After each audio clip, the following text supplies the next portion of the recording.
És un plaer per nosaltres, com a grup de recerca XIC, a presentar a la Belén. La Belén, com sabeu, ha estat premiada per la traducció de La muerte del sol, escrita per Jan Llenquer. Ahir a la tarda, al vespre, li vam fer atorgament d'aquest premi a l'Institut Confuci.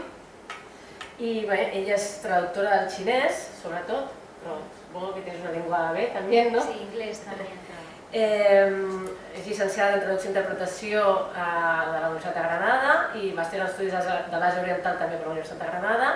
Va fer estudis de llengua i cultura xineses a la Beijing Foreign Studies University i actualment compagina la traducció i la docència amb un doctorat que està fent en lingüística xinesa i traducció literària també a la Universitat de Granada, amb el nostre company també del XIC, el Juanjo Ciruela.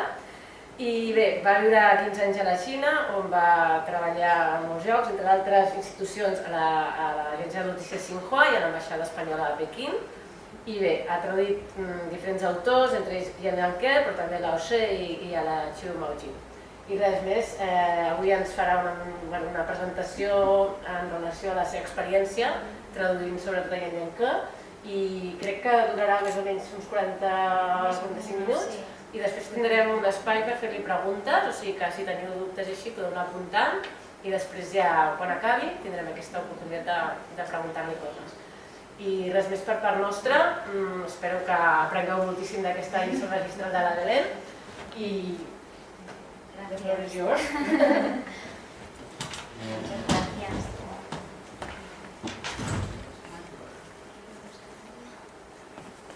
Buenos días a todos, muchas gracias por venir. Gracias a la Facultad de Traducción e Interpretación por acogernos y gracias sobre todo a Elena Casas, a Sara Rovira y a Mireia Vargas, que son verdaderas maestras y pioneras en los estudios de chino y de traducción de chino en España. Y bueno, ya no me entretengo mucho más, voy a ir comenzando, además sé que tenéis clase luego.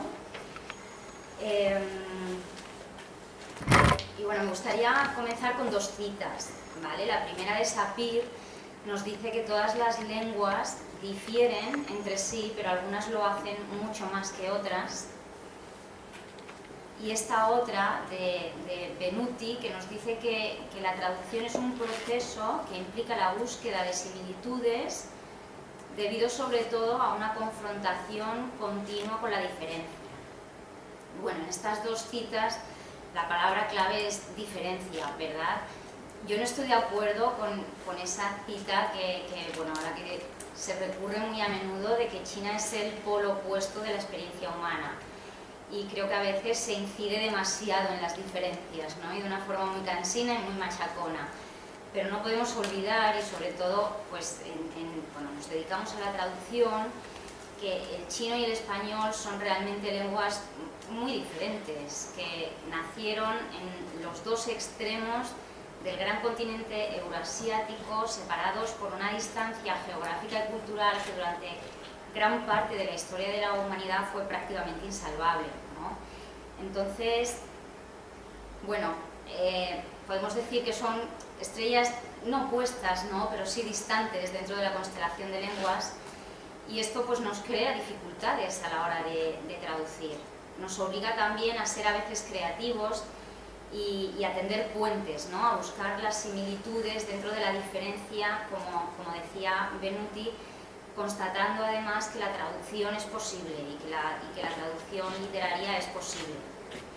Yo creo además que la traducción de chino a español es un suelo fértil para estudiar problemas o dilemas de traducción en general, porque la verdad es que nos encontramos con muchísimos ejemplos que, aunque sean concretos de chino, pueden ser extrapolables a otras lenguas, ¿no? Nos pueden hacer reflexionar sobre la labor del traductor, ¿no? Qué es lo que estamos haciendo y cómo nuestras decisiones influyen en los textos.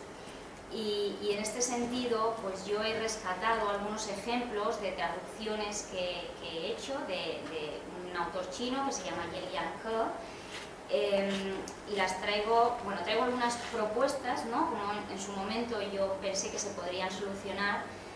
Traigo también el reconocimiento de algunas derrotas y en cualquier caso nada de lo que diga aquí es canónico. A mí la traducción me despierta muchísimas más dudas que certezas, y mi idea más bien es que nos sirva como reflexión, ¿no? Se da además la circunstancia, nosotros en la Facultad de Traducción e Interpretación de la Universidad de Granada siempre nos decían que las traducciones no se acaban, se abandonan, ¿no? Y en este sentido, para mí, pues regresar a las traducciones que he hecho es también un poco doloroso, porque abres un libro, bueno, primero, no sé si está científicamente demostrado, pero cuando tú has trabajado en un libro, lo vas a abrir siempre, lo abres al azar y lo abres siempre por la página de la errata, ¿no? Pero luego, además, pues hay un montón de cosas que te gustaría cambiar, ¿no? Que ahora habrías hecho de una forma diferente, o dices, ay, ¿cómo se me pasó esto? Entonces, bueno, pues como digo, que es un proceso un poco duro, ¿no? Porque además eso ya queda ahí negro sobre blanco, pero creo que nos puede servir, pues bueno, como ideas, a lo mejor, inspiración o reflexión sobre todo. Y bueno, antes de entrar en materia de traducción, sí que quería, porque tampoco quiero dar nada por sentado, presentar muy brevemente al autor de las obras de las que voy a hablar, que es Ye Lianke. Nació en Henan en 1958 y es hoy en día uno de los escritores chinos contemporáneos más aclamados. No es un autor de masas en China, pero sí es muy respetado por la crítica y por la academia. Él es además catedrático en la Universidad del Pueblo de Pekín, que es una de las más prestigiosas de China. Ha recibido importantes galardones dentro y fuera de China, Lao She, Lu Xun, el premio Kafka, que se lo ha considerado un poco una antesala del Nobel, El sueño del pabellón rojo, Newman Prize for Chinese Literature. Y pongo aquí candidato, esto claro, hay que cogerlo con pinzas, lo pongo entre comillas, todos sabemos que no hay una lista de candidatos oficiales al Premio Nobel de Literatura, bueno, y a ningún Premio Nobel, pero sí que es de los nombres que se citan, ¿no?, como posibles galardonados siempre que se aceptan los premios, ¿no? En español ya empieza a haber una masa crítica de su obra. Automática Editorial ha editado El sueño de la aldea Ting, Los besos de Lenin, Crónica de una explosión, Días, meses, años y La muerte del sol. Y a algunos de estas novelas me iré refiriendo durante mi presentación. Aparte, tenemos Servir al pueblo, publicado por Maeva, con traducción mediada, no directa del chino. Ye Lianke, que tradujo la profesora, la sinóloga Tatiana Fisak, y El viaje a Sibaya, también traducido por Tatiana Fisak. Así que bueno, es un autor que, de nuevo, sin ser muy conocido en España todavía, porque la literatura china, como sabéis, pues es un poco una literatura de nicho, pues sí que sus obras pues empiezan a estar disponibles, ¿no?, y se pueden leer. Y bueno, sobre la temática, él proviene de unos orígenes muy humildes, de la China rural, y él siempre cuenta en entrevistas cómo ingresó primero en el ejército y luego comenzó a escribir pues para huir de esa China campesina. Irónicamente, luego pues todas sus obras, con todas sus novelas, acaba volviendo a ese entorno, porque todas nos cuentan historias pues de esa China campesina de Henan, de los Montes Palo. Él denuncia pues situaciones a veces muy duras, inenarrables, y lo hace pues de una forma indirecta, que él ha venido a llamar realismo espiritual, que es un estilo propio. Y lo que sí, pues es un autor muy literario, ¿no? Él tiene un manejo excepcional del lenguaje, bebe de fuentes chinas y occidentales, es un lector voraz, y además se reconoce deudor de la literatura occidental y sobre todo de la literatura de la prosa latinoamericana.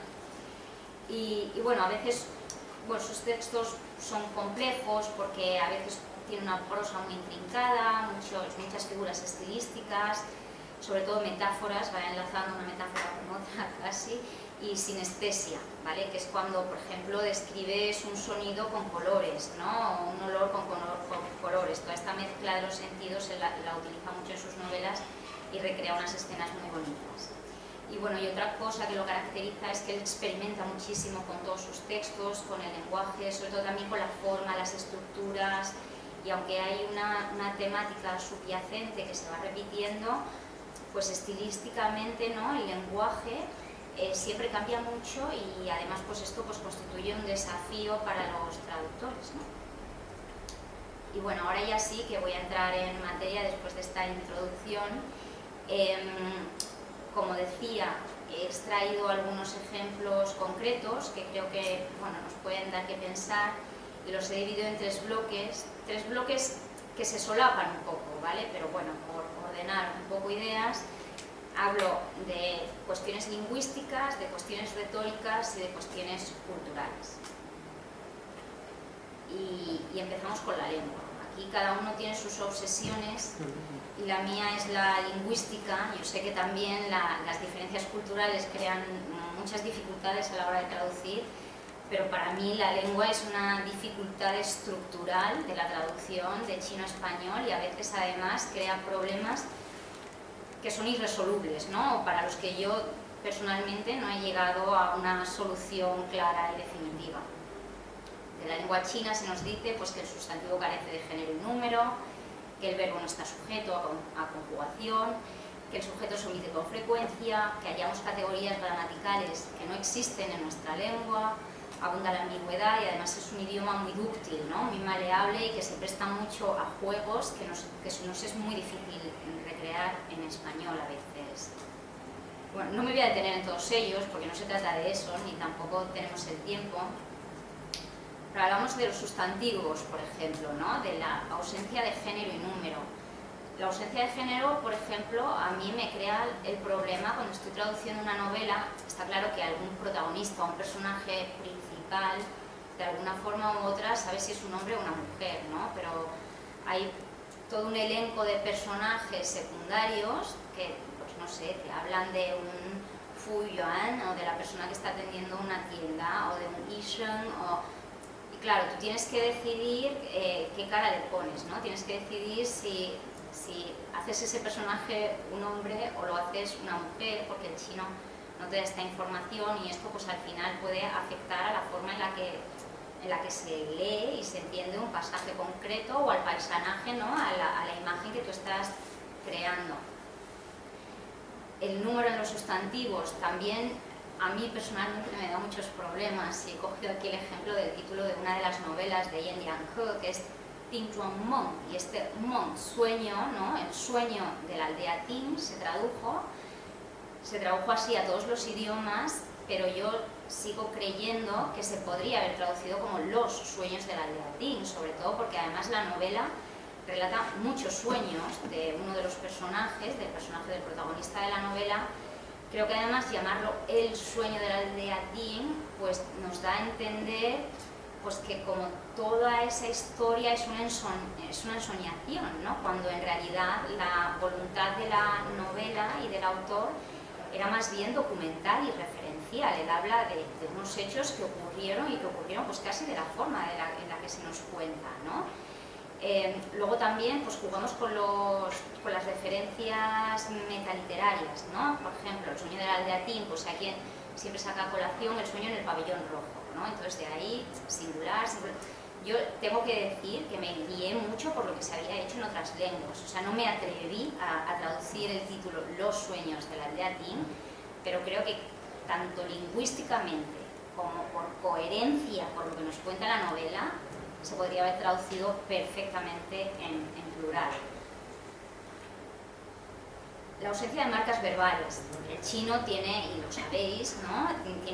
tiene herramientas, ¿no? Para decirnos si algo está ocurriendo, si ha ocurrido, si la acción continúa, pero no siempre las utiliza, ¿no? Hay un lingüista que seguramente os suene, que es Roman Jakobson, que es muy interesante, y él decía, por ejemplo, que las lenguas no se diferencian en lo que pueden expresar, sino en lo que tienen que expresar. Entonces, en esto de los tiempos verbales, en el género, en el número de los sustantivos, el problema no es tanto que el chino no te dé una información. Para mí el problema es que el español la tiene que especificar por fuerza, ¿no? Y entonces ahí hay una diferencia que a veces, como digo, es insalvable.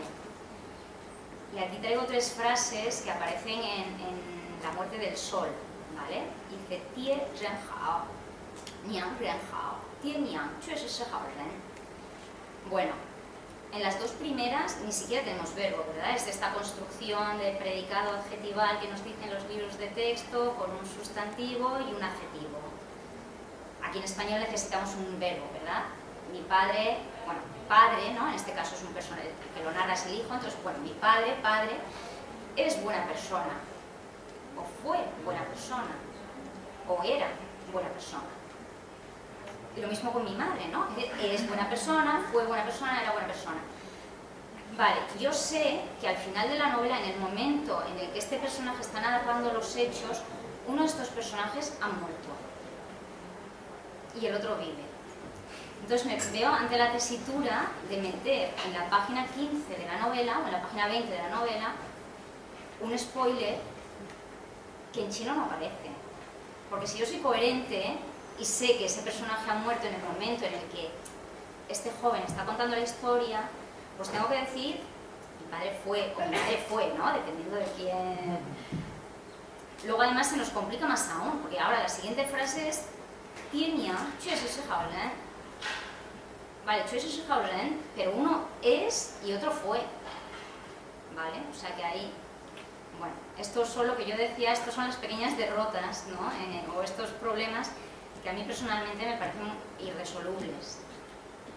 Yo ahora estoy traduciendo unos relatos y he traducido un relato muy cortito, que son 2-3 páginas, de una señora pues un poquito obsesiva, con problemas mentales, con paranoias, y el relato se puede traducir bien en tiempo pretérito, todo en pasado, como cosas que ocurrieron, o se puede narrar en presente, ¿no? Que le da una inmediatez y bueno, que yo creo que además hace mucho más envolvente ese texto, porque tú te sientes que estás viviendo, ¿no? Esas obsesiones que va contando ella, y todavía no he decidido, pero creo que se presta al juego, ¿no? Incluso podría traducirlo de las dos formas, ¿no? Todo en pasado, todo en presente, ver cuáles son las diferencias, pero sobre todo pues constatar que es que al chino le da lo mismo ese tiempo verbal, que somos nosotros en español los que lo tenemos que elegir con las consecuencias que eso pueda tener en la forma en la que se ve ese texto, ¿no?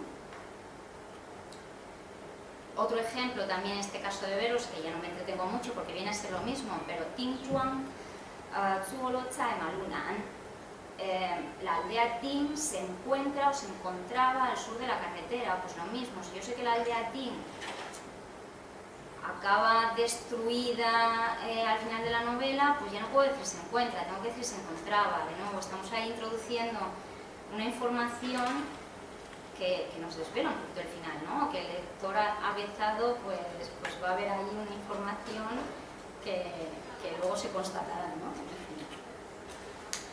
Las categorías gramaticales dispares, ¿no? Y concretamente hablo de los clasificadores o contadores, ¿no? Que Sara Rovira definía como metáforas muertas, y que es esta categoría que en español no existe, ¿no? Y traigo aquí un extracto, este es de Los besos de Lenin. Al principio de la novela cae una gran nevada en pleno verano, en plena canícula, en los montes de Palou.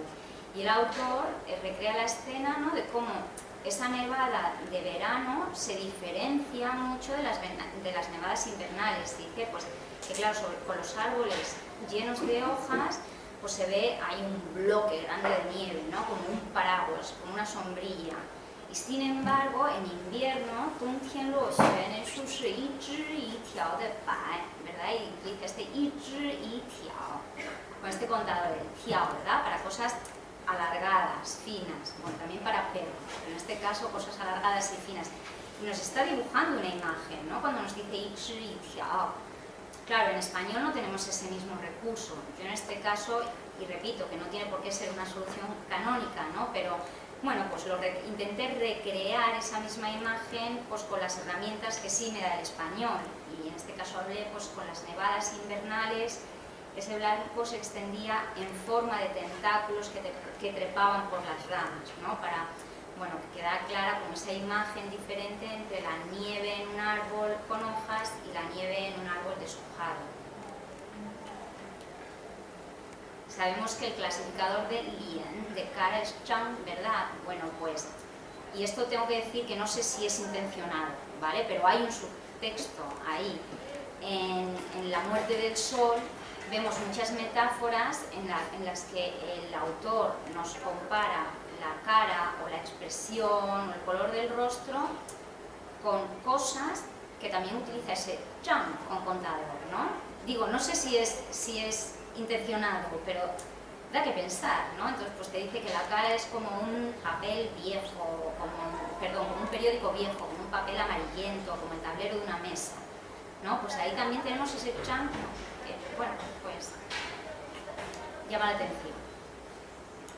Hablaba también de la maleabilidad, que es algo con lo que Yen Liang Ke juega muchísimo, ¿no? Él te pone un adjetivo que se compone de 2 caracteres y le da la vuelta a los términos, ¿vale? Digamos, un ejemplo que no es real, pero que me viene ahora mismo, pues por ejemplo, si decimos kanjin para decir limpio, pues dice jinkan, ¿vale? Claro, esto en chino se entiende, ¿vale? Porque además los caracteres tienen un significado, pero el autor está introduciendo en el texto un elemento de extrañeza, que es muy literario, porque al final la literatura es eso, ¿no? Es sorprender, y él está introduciendo un elemento de extrañeza que es imposible de simular en español, ¿no? Pues ahí va la constatación de otra derrota. O al final de Los besos de Lenin hay un pasaje en el que habla de la pendiente de la tía Hua, ¿vale? Bueno, este Hua, que es un apellido, además es flor, ¿no? Este carácter, y empieza a escribirnos como cuando llega la época de floración, pues la pendiente se llena de flores, y nos habla de los Honyinchu, Yuanxia, Chelunchu, bueno, no los voy a leer todos, ¿vale? Bueno, yo empecé a buscar en los diccionarios, y a buscar en internet, y a buscar en Baidu, me volvía loca, y es verdad que pasa que a veces hay florecillas o árboles o que existen allí y no existen aquí. Pero en este caso yo vengo a darle vueltas y al final pues contacté al autor y le pregunté, y el autor me dijo, no, si es que todo esto me lo he inventado. O sea, esto no se... Me dijo, bueno, jazmines rojos, no, hay jazmines rojos, o bueno, Yuanxia, pues eso no existe, o me decía, los lotos nacen en el agua, no en la montaña, ¿no? Bueno, esto es un juego al que el chino se presta con mucha más facilidad que el español, ¿no? Entonces yo aquí, pues, mezclé alguna florecilla que sí existe, que bueno, que también lo hace, el flores de verdad. Hice composiciones parecidas a las que él hace, aunque bueno, ahí pues se pierde algo, pues los lotos de montaña, los jazmines rojos o las flores de cubierto, y luego pues me inventé palabras que, bueno, juegan con algún elemento del original y que yo pensé que pues, puede sonar a flor, como verdestías, que no es una palabra, ni es ninguna flor, ni ninguna planta en español, o lucéndulas, ¿no? Bueno, esto ya está entre lo lingüístico y lo retórico, yo creo. Pero bueno, que es esa maleabilidad, esa ductilidad a la que el chino se presta mucho, que se utiliza, que se explota mucho literariamente, y que en español pues, puede crear muchísimos problemas, ¿no?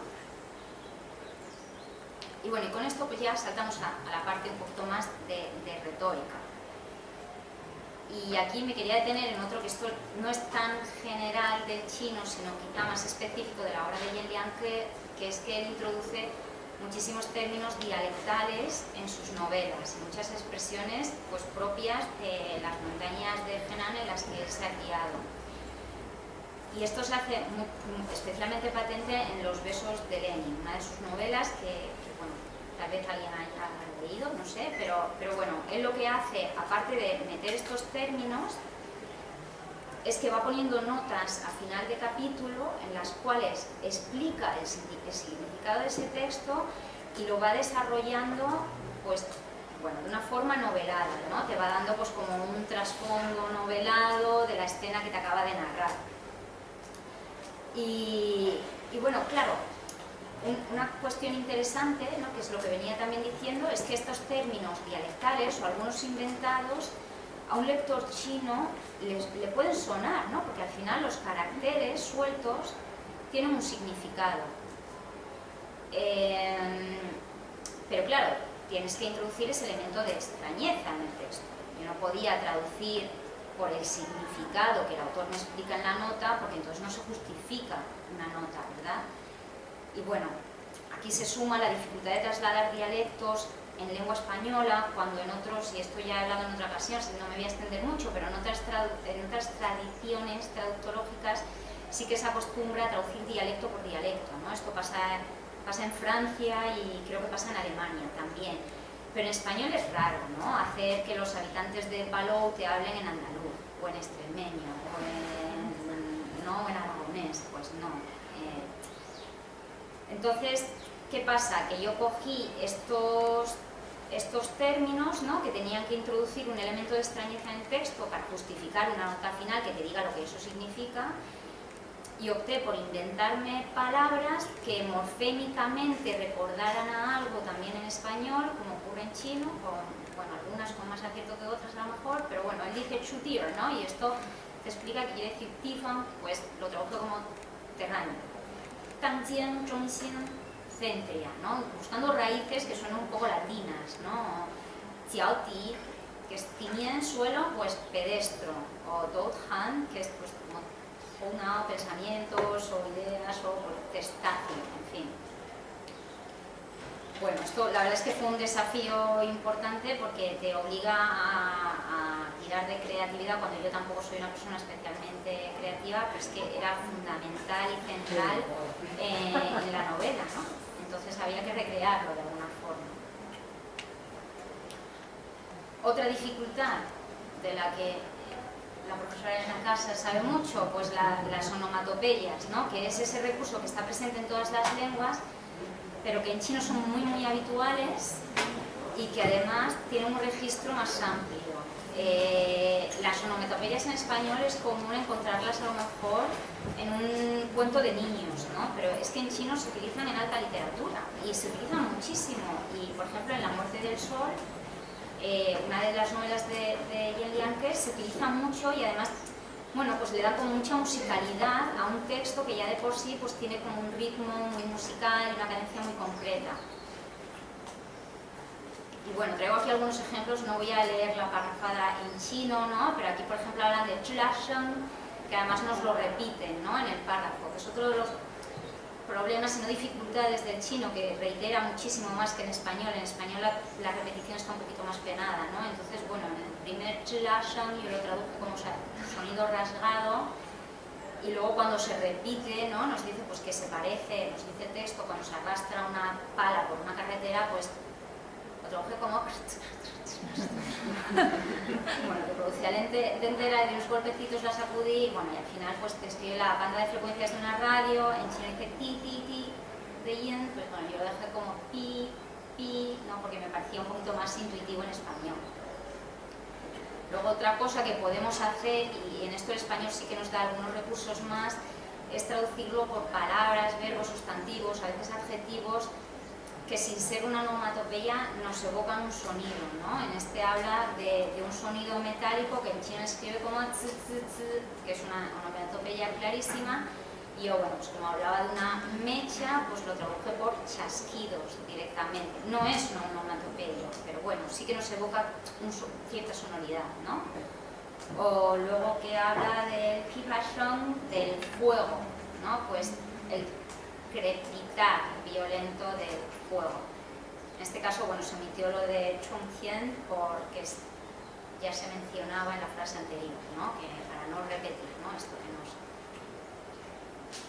Y bueno, así en general, seguro que seguro que todos que habréis tenido ya experiencia traduciendo, pues habéis constatado y tenéis esta experiencia, ¿no?, de cómo pues la repetición en chino no está penada, es mucho más habitual, y a veces pues tenemos que hacer encaje de bolillos para decir lo mismo en un párrafo, ser fieles a lo que está contando el autor, pero no hacer una cosa así muy pesada, muy repetitiva, ¿no?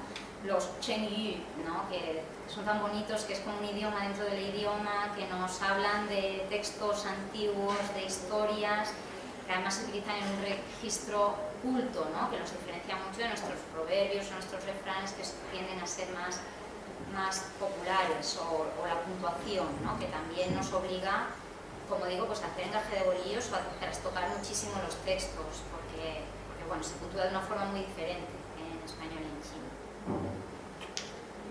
Y bueno, y de aquí ya paso al último, no sé cómo es este tiempo, sí, ¿no?, más o menos, a la última parte, que es la de los elementos culturales, que bueno, está claro, ¿no?, aunque a veces tenemos ciertos recursos como la nota a pie de página y demás, pues también nos pueden dar, no quiero decir tampoco dar problemas, pero desde luego dar que pensar. Las novelas de Yen Lianke tienen muchísimas referencias a personajes y acontecimientos históricos. Utilizan pesos y medidas tradicionales que también, porque claro, en China, en la China actual, pues se utilizan los kilos y se utilizan los metros, pero claro, cuando él te mide las cosas por palmos y no por centímetros, pues también está haciendo referencia a un entorno campesino y muy rural en el que el peso de lo tradicional, ¿no?, tiene más presencia que los kilómetros o los metros, o que digamos que es una importación de la modernidad. En los besos de Lenin, además, todos los años, todas las fechas no están marcadas por números, 1978, sino que siguen este sistema chino que va rotando los troncos celestes y las ramas terrestres en ciclos sexagenarios, ¿no?, de 60 años. Entonces no te dice 1978, te dice Unian, ya búscatelas tú. O te dice Chishonian, en lugar de ponerte 1949. Yo en su momento, no sé ahora cómo lo haría, pero bueno, en su momento decidí pasarlo a números romanos. Y lo hice por dos motivos. Primero, porque toda la novela, todo el tiempo está haciendo referencia a momentos históricos, ¿no? Te cuenta la historia de un pueblo y está continuamente haciendo referencia a fechas. Y me parecía que introducir tantísimas notas ya a las que ya había, pues me parecía, bueno, una distracción innecesaria. Y luego, sobre todo, por un elemento cultural fundamental, que es que estos años, 1978 y 1949, no son años cualquiera en China. En 1978 se inició el proceso de apertura y reforma, que ha hecho de China lo que es hoy. En 1949 se fundó la República Popular China.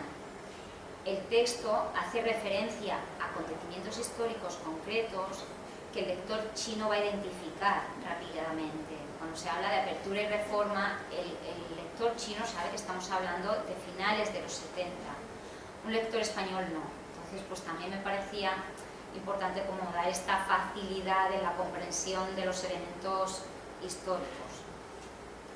Bueno, aparte, no sé si tenemos aquí algunos compañeros chinos, no sé si pues, sabíais qué es el Chishonian o Unian, lo identificaríais con un año concreto.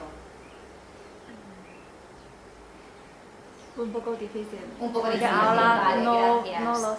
Claro, pero si te hablan, pero si dicen la entrada de Mao Zedong en Pekín, sí que sabemos que es 1949, ¿verdad? Sí. Es que este año es año de Xinchou en chino, pero yo creo que después de 120 años, el año de Xinchou se volverá a ocurrir a suceder. Y también tienen una razón con los animales. Con los animales, efectivamente. Uno se diferencia de otro porque, o sea, quiere decir que el Unian 1978 se diferencia del de 60 años antes porque este fue año del dragón o del perro, ¿no? Entonces te dicen, bueno, no sé dónde pone el long, lo ponen delante o detrás, no estoy segura. ¿No? Pero bueno, que sí, así se va contextualizando. ¿Qué pasa? Que es una contextualización que de todas formas para nosotros es completamente ajena. Están haciendo referencia a acontecimientos históricos que tú no sabrías situar. Además, se habla de historia dinástica en esta novela y se habla mucho de la China moderna, de la China del siglo XX. Entonces, claro, el lector estaría, yo creo, completamente perdido, ¿no? Y el Liang Ke también hace muchísimas referencias, claro, en este mundo rural, un poquito más tradicional, pues a divinidades, a festividades, a tradiciones, a costumbres. Muchas de estas cuestiones, como decía, se pueden solucionar con una nota de pie de página. En Granada, en la Facultad de Traducción, también nos decían que la nota de pie de página era la derrota del traductor. Yo intento no utilizarlas mucho, primero porque tampoco se trata de meter ahí una página de la Wikipedia disfrazada, ni tampoco se trata algunas veces que las notas parecen como más un lucimiento del traductor, ¿no? Que da un poquito de pudor. Pero bueno, sí es cierto también que a veces las editoriales te las piden, ¿no? Que según la línea editorial y según el tipo de novela, el tipo de edición que la editorial quiera hacer, pues te pide que todos estos elementos estén explicados a pie de página y muchas veces por mi experiencia, y creo que aquí también se ha hecho un estudio sobre notas a pie de página, ¿no? Con las lecturas de Samao, los lectores suelen agradecerlas, ¿no? Las notas, aunque es cierto que interrumpen la lectura. Luego, pues otras referencias más sutiles, pues intertextualidad. En los versos de Lenin se describe, bueno, en los versos de Lenin, para quien no lo haya leído, los habitantes de la Sierra de Palou deciden comprar el cadáver de Lenin, comprárselo a los rusos, para montar un mausoleo en mitad de las montañas, perdido de la mano de Confucio, y atraer así el turismo y revitalizar la economía de la región. Entonces construyen, primero antes de comprar el cadáver, para tenerlo todo listo, construyen el mausoleo de Lenin en las montañas de Henan.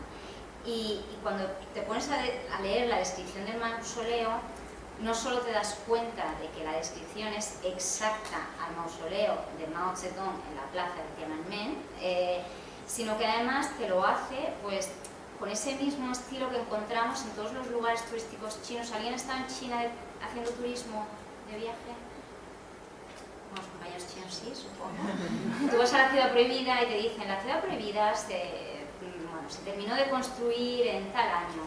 Tiene 7.223 habitaciones, 4.827 columnas y predominan los colores rojo, blanco. O sea, como que te va dando muchos datos, muchos muy minuciosos, pero que tampoco te está explicando, si no te lo está contextualizando, yo creo que para un lector pues, o para un visitante occidental no te lo está contextualizando, o por lo menos no de la forma en la que nosotros estamos acostumbrados, ¿no? Y yo leía esta descripción del mausoleo de Lenin y me recordaba muchísimo pues, a estos textos que te encuentras en los lugares turísticos en China.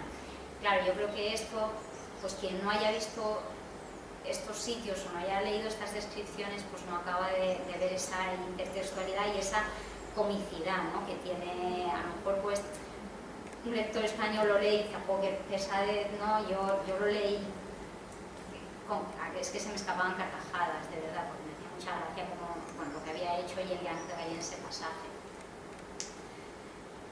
Luego tenemos también sensibilidades muy diferentes, ¿no? En los versos de Lenin también se incluye una pequeña cancioncilla popular que canta un señor recreando esta imagen que podríamos considerar bucólica, ¿no? Como de una Arcadia feliz, y dice, pues es un día de invierno que el sol caldeaba, marido y mujer yacían sobre la tierra templada. Hasta ahí, bueno, bien, ¿no? Él cortándole las uñas a ella y ella limpiándole a él las orejas. Bueno, pusimos orejas porque rima en rima sonante con ella, ¿no? Pero en realidad se refiere a los oídos, que en China pues, se considera algo placentero, ¿no? Y luego pues además es el cuidado, ¿no? A la otra persona, pero claro, esto en España pues choca, ¿no? Y yo ahí pensé incluso en cambiar esa imagen, ¿no? Es decir, pues al final pues no la cambié, dejé pues lo que contaba el autor, ¿no? Pero claro, el efecto, la sensibilidad de que te estén describiendo en un poemilla popular una imagen bucólica y acaben limpiándose el cerumen de los oídos, pues claro, no sé si esto en España acaba funcionando. Y bueno, esto nos lleva a otros elementos culturales que son más sutiles todavía, y es que sabemos que las palabras tienen un significado, pero luego tienen unas connotaciones muy concretas, ¿no?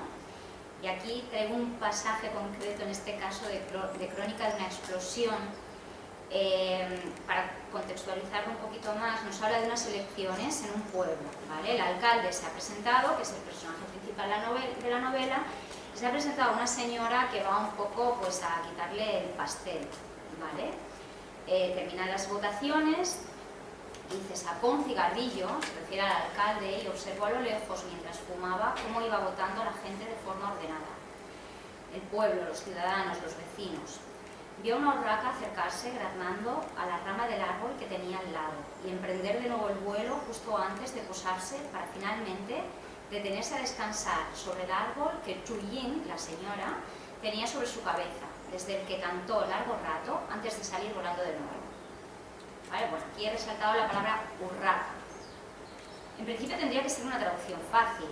La urraca es un pájaro, o sea, hace referencia a un tipo de ave que tiene un nombre en chino. Ese nombre en chino es xique. Pero urraca no es lo mismo que xique, ¿verdad? Primero porque urraca en español no es una palabra especialmente bonita ni agradable al oído, ¿vale? En chino, contra esta urraca, en chino tenemos xique, que es una palabra preciosa, que además encierra ese xi, ¿verdad? De felicidad, el xi de xihuan. Luego también se da la circunstancia de que en español la urraca es una ladrona, ¿verdad? Es un pájaro que no tiene una percepción especialmente positiva. En chino, la urraca es portadora de felicidad, es un ave de buen agüero, te adelanta que algo bueno va a pasar. ¿Qué pasa? Que cuando nos dice que llega una urraca volando, que parece que se va a posar en el árbol en el que está el alcalde, pero que entonces en el último momento emprende el vuelo y se va al árbol donde está ella, y además ahí se queda cantando largo rato, el lector chino, bueno, el lector chino avezado va a ver que ahí ya te están adelantando cierta información, ¿no? Ya sabemos que la votación pues, se va a decantar más por ella que por él. El lector español va a llegar a esa misma conclusión, porque esa información el texto nos la va a dar más tarde. Pero va a llegar más tarde y va a llegar por otra vía, por otros caminos y por otros medios completamente diferentes, ¿no? Y de ahí la importancia del peso cultural que pueden tener las palabras, ¿no? Y en este caso además sonoro y todo. Entonces, bueno, yo aquí decidí poner simplemente que la urraca en China es un pájaro de buen agüero, un pájaro que de buena suerte, algo así, y luego ya que el lector llegue a las conclusiones que quiera, ¿no? Porque tampoco me gusta explicar cómo tienes que entender un pasaje, pero bueno, se hizo precisa, o yo consideré interesante meter ahí una nota a pie de página porque me parecía que el chino lo recreaba, lo explicaba de una forma tan bonita y tan sutil que me daba mucha pena que eso se perdiera en la traducción. Pero bueno, de nuevo, una pequeña derrota. Y bueno, ya con esto de las urracas acabo. Me dicen además que aquí me han chivado, que aquí en el campus de la Autónoma hay muchísimas urracas, así que espero que sean portadoras de buena suerte para todos vosotros y de muchas alegrías y no ladronas como en español, como en España. Y ya está, aquí lo dejo y lo que sí, bueno, pues aparte de desearos mucha suerte, quedo a vuestra disposición si tenéis alguna pregunta o queréis hacer algún comentario.